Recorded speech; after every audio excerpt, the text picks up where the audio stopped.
And this kind of leads me to another question that popped up in the feed is feeling taken advantage of. When you are when you are approaching a dating situation or even a long-term relationship situation in which you feel the, let's say, force of someone and their will, right? Their force of will, their desire, their need of something, okay? That oftentimes, we will encounter people who have a lot of momentum and desire tied up in, let's say, whatever the romantic circumstance might be. There's many of us come to these things with a set agenda, right?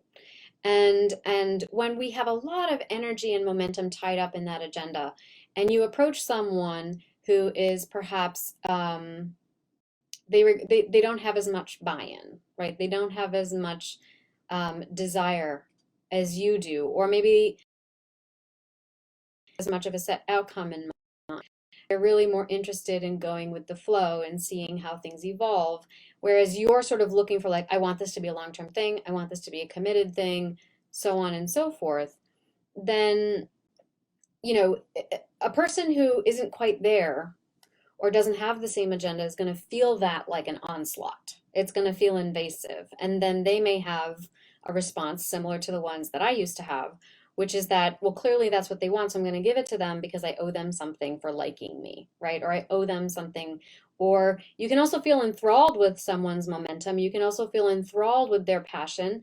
And if you don't know yourself well enough, and you don't know yourself well enough to say, well, this isn't what I don't like, and they seem super sure about what they want, so maybe I'm just going to ride this train, as long as I can because they seem so sure, and I guess I'll just trust them to know what's best for me.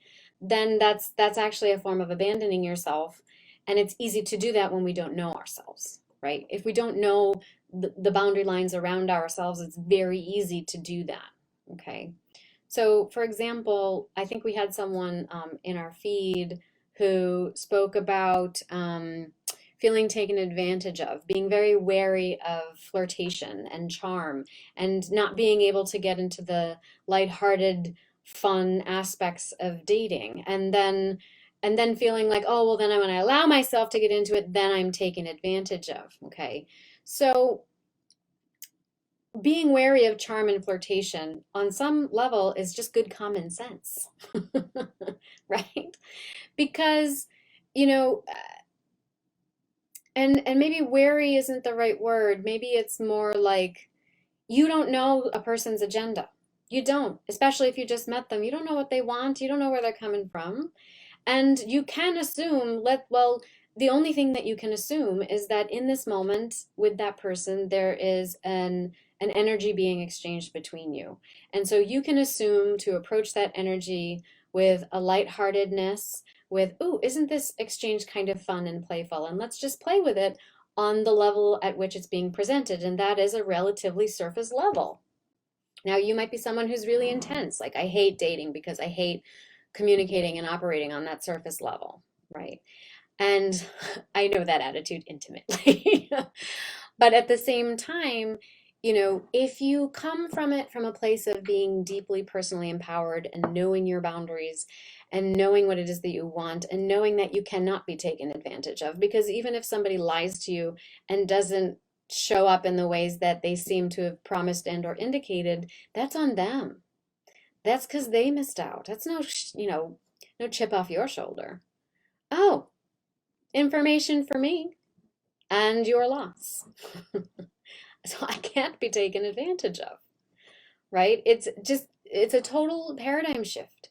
Because when you approach dating from a position of being taken advantage of, then we start reading things into the exchange, and then we start giving a lot of ourselves away, and we start abandoning ourselves, right? And we start imagining there's something beyond it, when the person that you are with, perhaps, they were just trying to have some fun on this certain level. It doesn't mean they had a malintention towards you, but you had a certain outcome. And when the outcome doesn't appear to be the thing that you had an expectation of, then you feel slighted, right? But they were just engaging you on this level, and they just assumed that you were engaging on that level as well. And so this is again coming back to personal boundaries, being very vocal and aware of, if you know that you're someone who goes deep very quickly, understanding your boundary level, and then knowing that, okay, well, you can't assume that someone else is meeting you in that same place unless you have the conversation around boundaries, right? And I know I'm talking about it in a very abstract and theoretical way, but you can do these things in a lighthearted fashion, okay? And of course, there are situations in which you may be with someone who's trying to elicit a response from you because they're looking for evidence of their own influence, because they want to engage on that level, because they want to see to what degree they can push you. They want to see to what degree they can invade your personal space. Will you let them? That's titillating for them, okay? And even in that circumstance, even in those circumstances, you can be so so wide open that you're impenetrable. That's the paradox, right? You are so wide open that you are impenetrable, right? You are impenetrable. Lie to me or don't lie to me. Lie to me or don't lie to me. What difference does it make? Doesn't mean that you're unaffected. Doesn't mean that you don't have heart. It just means that you know that when they reveal themselves to not be on the level, that you are so tapped in, tuned in, turned on. You are so in resonance with yourself, and you are so aligned with yourself that that whatever that dynamic and drama is that they're trying to bring to the table, whatever advantage they're trying to take over you, it's not possible. It's just not possible because you're so wide open, right? And it's only possible when we have shame. It's only possible when we have guilt. It's only possible when we have fear, right? So so so when you are that wide open, you can play on any level you fucking want. You can play on any level you fucking want. You can appreciate the banter on a relatively surface level. You can play with that erotic energy. You can have sex in a 5-minute conversation. That's what it really is. It's an energy exchange. And then you can meet someone and you can have soul chic. You can see God at the moment of orgasm.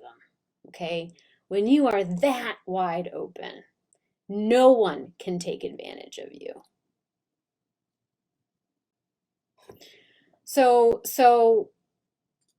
And when you are that wide open, you can appreciate all forms of love, from the relatively benign and flirtatious and whatever, to the deeply devoted, committed, going down as deep as you can possibly go into whatever layers of intimacy and shadow you want to explore.